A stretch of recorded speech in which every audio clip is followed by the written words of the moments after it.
चलो बच्चों, मैं आपको कहानी सुनाती हूँ ना। कहानी सुनना पसंद है ना सबको? आपको नहीं है कहानी? ठीक है, तो सुनो, आपको पसंद आएगी कहानी ना, मजा आएगा आपका। शेर देखा हुआ है क्या? टीवी में देखते हो ना, मोबाइल में शेर और हाथी भी देखते हो ना। उन दोनों की कहानी सुनाते हैं, बहुत मजा आएगा, ध्यान से सुनना। ठीक? हाँ, शेर खान आता है ना उसमें, मोगली वाले में। हाँ सुनो, तो वैसी कहानी बताती हूँ आपको ना। एक जंगल में बल्लू नाम का एक हाथी रहता था। क्या नाम था हाथी का? क्या नाम था? बल्लू। ध्यान से सुनना। जो अपने जंगल का राजा था। क्या था वो?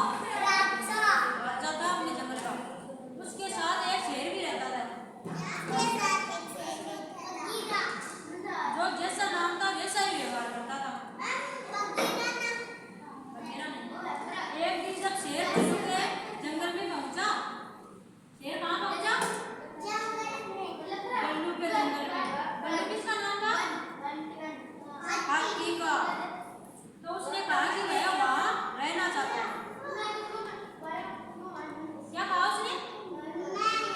शेर ने कहा कि वो हाथी के साथ रहना चाहता है। ठीक है। बल्लू हाथी जंगल का राजा था। बल्लू क्या था? जंगल का राजा। बल्लू किसका नाम था? हाथी का। वह राजा था ना, जानवरों का ख्याल रखता था। वह जंगल में जानवरों का ख्याल रखता था। शेर बल्लू के जंगल में आया। कहाँ आया शेर? बल्लू के जंगल में। हाँ। और रहने की इच्छा जताई। उसने कहा कि मैं भी आपके साथ में रहूंगा। शेर हाथी को बोला कि मैं भी आपके साथ जंगल में रहूंगा। बल्लू ने शेर को अपने जंगल में रहने दिया। बल्लू हाथी ने क्या किया? शेर को अपने जंगल में रहने दिया। एक समय जंगल में सूखा पड़ गया। क्या पड़ गया जंगल में? सूखा। बारिश न होने की वजह से सूखा होगा ना जंगल, हरियाली खत्म हो गई और सूखा हो गया जंगल ना। जानवर भूख प्यास से तड़प रहे थे।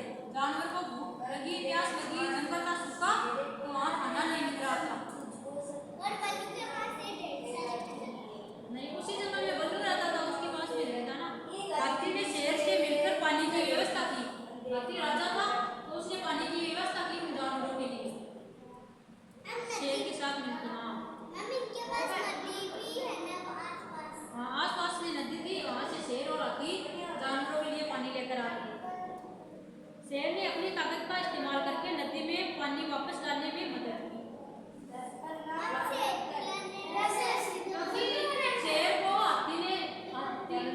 शेर को रहने दिया था ना हाथी ने। बल्लू हाथी था, वो शेर की मदद की थी ना जंगल में रहने के लिए, तो शेर भी उसकी मदद कर रहा था। हाथी और शेर दोनों मिलकर जानवरों को बचाने में सफल हुए। वो दोनों मिलकर जानवरों को बचा लिए भूख प्यास से। खाने की व्यवस्था की, पानी की व्यवस्था की, और जानवर सभी खुश हो गए।